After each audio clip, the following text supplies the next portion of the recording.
Okay students, आज continue करने वाले reflection of light.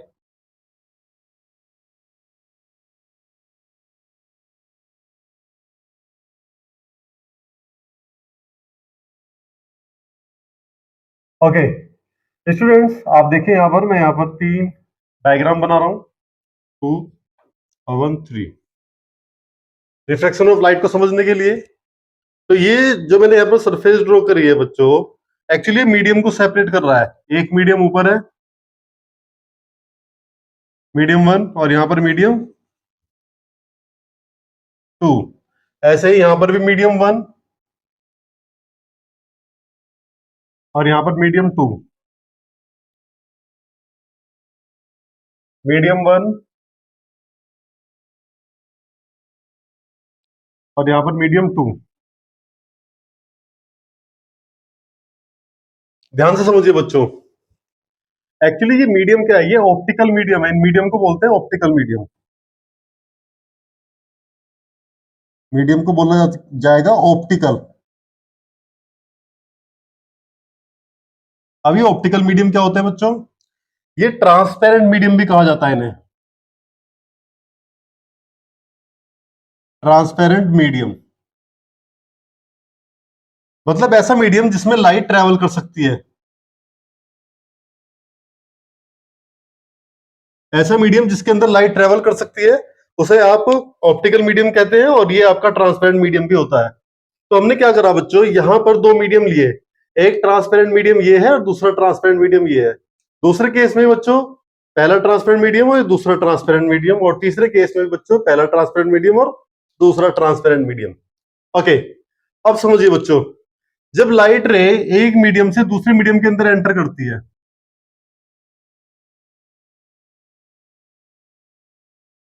when light ray passes from one medium to another medium, तो जब ये दूसरे मीडियम के अंदर एंटर करेगी बच्चों, तो आप यहां पर एक परपेंडिकुलर लाइन ड्रॉ कर लीजिए। इस परपेंडिकुलर लाइन को बोलते हैं नॉर्मल। ओके, जब लाइट एक मीडियम से दूसरे मीडियम के अंदर एंटर करेगी, ये दोनों ही मीडियम ट्रांसपेरेंट हैं, तो जब लाइट मीडियम की तरफ मतलब पहले मीडियम से दूसरे मीडियम में एंटर करती है, तो जो लाइट रे पहले मीडियम में आ रही है उसे बोलते हैं इंसिडेंट, इंसिडेंट रे। और नॉर्मल से जो एंगल बनता है वो इंसिडेंट एंगल बोला जाता है। इसके बाद जब लाइट रे पहले मीडियम से दूसरे मीडियम में एंटर करेगी, तो ये नॉर्मल से दूर हटती है। आप देख सकते हैं, away from the normal. Normal से जो रिफ्लेक्टेड रे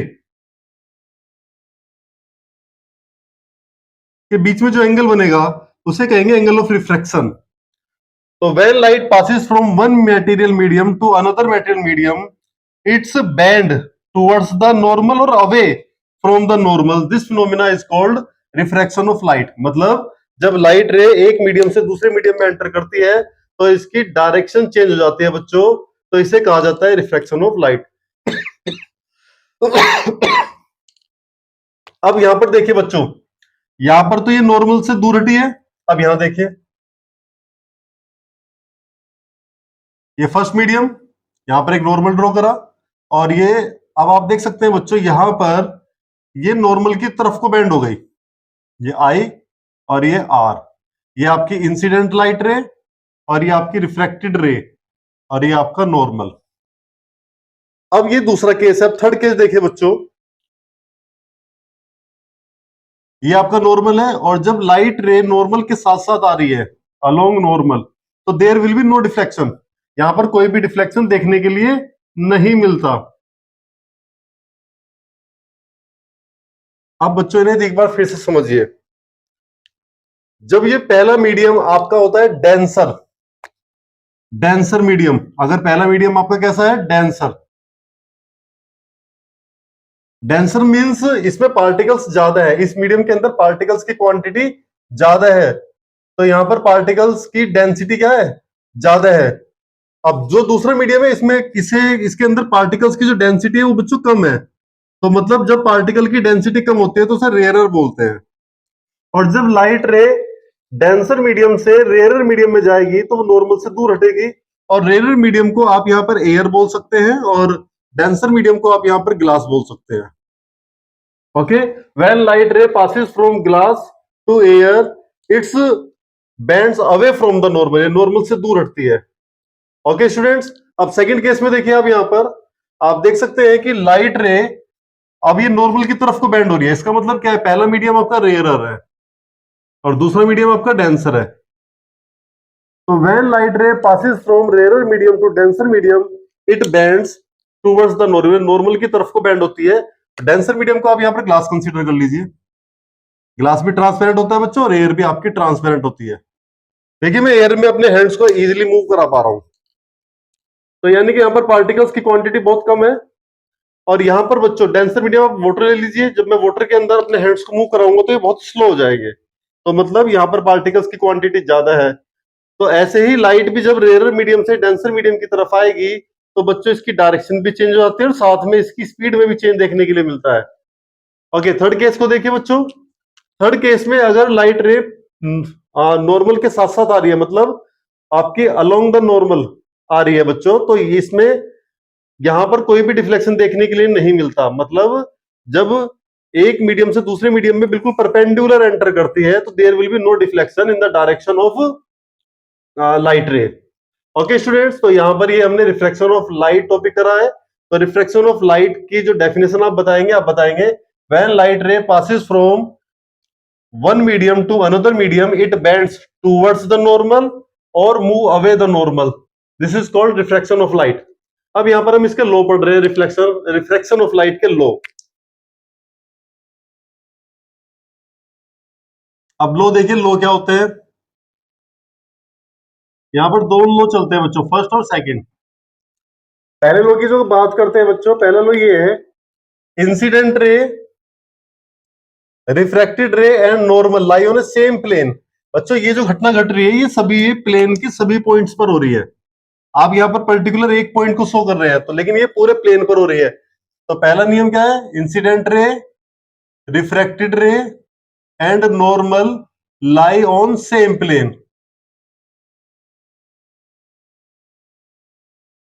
अब सेकंड नियम के बारे में बात करते हैं बच्चों। सेकंड लॉ को बोलते हैं बच्चों स्नेल लॉ। स्नेल ने क्या कहा था, स्नेल ने ये कहा था कि आप यहां पर जो इंसिडेंट एंगल है उसे साइन के साथ रखिए और जो रिफ्रैक्टेड एंगल है उसे भी आप साइन के साथ रखिए, वो आपका रिफ्रैक्टिव इंडेक्स के इक्वल होगा। रिफ्रैक्टिव इंडेक्स को एन से डिनोट करते हैं। अभी रिफ्रैक्टिव इंडेक्स क्या होता है अभी डिस्कस करते हैं बच्चों। आई थिंक आपको समझ में आ गया होगा बच्चों। दो नियम है, incident ray, refracted ray, normal lie on a same plane, और दूसरा था स्नेल रूल, क्या है, sine i upon sine r equal to n. अब यहां पर रिफ्रैक्शन ऑफ लाइट समझते हैं बच्चों। रिफ्रैक्शन ऑफ लाइट क्या होता है,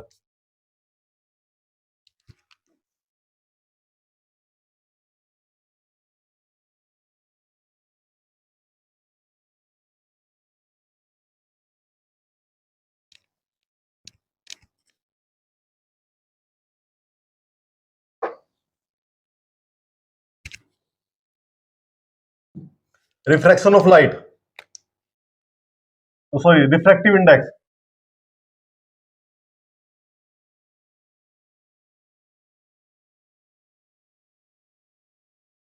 रिफ्रैक्टिव इंडेक्स के बारे में डिस्कस करते हैं बच्चों। रिफ्रैक्टिव इंडेक्स होता है आपका,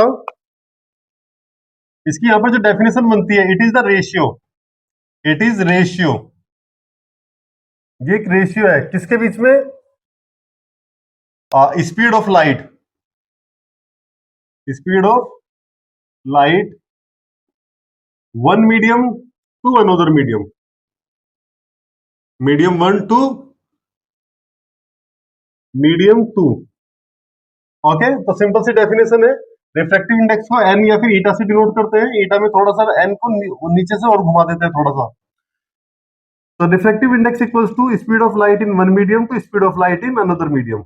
मतलब पहले मीडियम से जब लाइट रे दूसरे मीडियम के अंदर एंटर करती है तो पहले मीडियम में जो उसकी स्पीड होगी उसे डिवाइड कर दीजिए दूसरे मीडियम में जो स्पीड होगी, इसे बोलते हैं refractive index. It is the ratio of speed of light in one medium to another medium.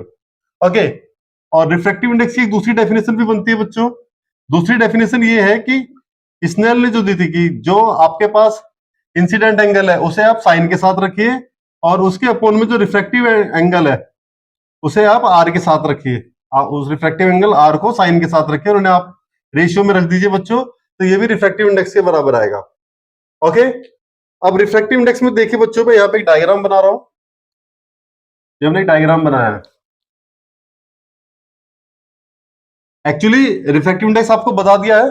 Actually जो आपका पहला मीडियम है, इसका रिफ्रैक्टिव इंडेक्स कुछ होगा N1। हमने मान लिया दूसरा जो मीडियम है उसका रिफ्रैक्टिव इंडेक्स होगा N2। अब बच्चों होता क्या है यहां पर, जब लाइट रे पहले मीडियम से दूसरे मीडियम में एंटर करेगी तो इसकी डायरेक्शन चेंज हो गई है। एज्यूम कर लीजिए कि पहला रेयर मीडियम है, इसमें पार्टिकल्स कम है, और दूसरा डेंसर है, इसमें पार्टिकल्स ज्यादा है। ये आई है और ये आर है। ओके, तो यहां पर स्पीड v1 मान ली हमने और यहां पर स्पीड v2 मान ली है। तो एग्जाम में बच्चों आपको ध्यान रखना है, जब आपको दो रिफ्रैक्टिव इंडेक्स ना देकर एक ही रिफ्रैक्टिव इंडेक्स मिले तो आप बच्चों v1 अपॉन v2 करके अपना आंसर ले आएंगे। Number one. कभी कभी बच्चों क्वेश्चन के अंदर आपको दो रिफ्रैक्टिव इंडेक्स देखने के लिए मिल जाएंगे, तो जिस मीडियम के अंदर लाइट गई है उस रिफ्रैक्टिव इंडेक्स को तो आप ऊपर लिखेंगे, और जिस मीडियम से गई है मतलब पहले मीडियम का रिफ्रैक्टिव इंडेक्स नीचे लिखेंगे। इन्हें आपस में डिवाइड करके जो रिजल्ट आएगा वो इस एक सिंगल रिफ्रैक्टिव इंडेक्स के बराबर होगा, और ये बराबर होगा v1 अपॉन v2 के। तो आप बच्चों यहां पर ये फॉर्मूला भी ध्यान रख सकते हैं, n2 upon n1 equals to v1 upon v2। बच्चों इसे आपको बहुत ध्यान रखना है। ओके, कभी कभी बच्चों पहला जो मीडियम होता है वो एयर या फिर वैक्यूम होता है, और दूसरा मीडियम कुछ कुछ भी हो सकता है, अदर डेंसर मीडियम कुछ भी हो सकता है। तो जब लाइट रे एयर से डेंसर मीडियम में जाएगी, बच्चों यहां पे लिख रहा हूं, जब लाइट रे आपकी एयर से डेंसर में जाएगी, when light ray passes air to other medium, तब बच्चों रिफ्रैक्टिव इंडेक्स को कहा जाएगा absolute refractive index. Absolute refractive index, और इसका फॉर्मूला बनेगा speed of light in air. Air की बच्चों स्पीड ऑफ लाइट को सी से डिनोट करते हैं, और दूसरे मीडियम की जो होगी वो हम वी ही लिखेंगे। यहां पर बच्चों सी की जो वैल्यू है फिक्स है, 3 इंटू 10⁸ मीटर पर सेकेंड। आप यकीन मानना बच्चों, अभी हमने बोर्ड पर रिफ्रैक्टिव इंडेक्स से रिलेटेड जो भी कुछ लिखा हुआ है, आपको बोर्ड के एग्जाम में अगर कोई न्यूमेरिकल आएगा तो न्यूमेरिकल इस पूरी कैलकुलेशन से बाहर नहीं आएगा। ध्यान रखना, या तो ये फॉर्मूला मिलेगा देखने के लिए, या फिर आपको बच्चों ये रिलेशन देखने के लिए मिलेगा, या फिर आप इस रिलेशन की हेल्प से अपना आंसर निकाल सकते हैं। और कभी कभी बच्चों तीन वैल्यू में से आपको दो वैल्यू गिवन होनी चाहिए। तो यहां पर अगर एयर का जिक्र है तो एक मीडियम में स्पीड ऑफ लाइट आपको गिवन है, दूसरे मीडियम की स्पीड ऑफ लाइट आपको मिल जाएगी क्वेश्चन के अंदर, उन्हें डिवाइड करके आपका आंसर आ जाएगा। ओके, आई थिंक समझ में आपको ये आया होगा बच्चों। ठीक है, आज इतने करते हैं और आगे का नेक्स्ट वीडियो में करेंगे।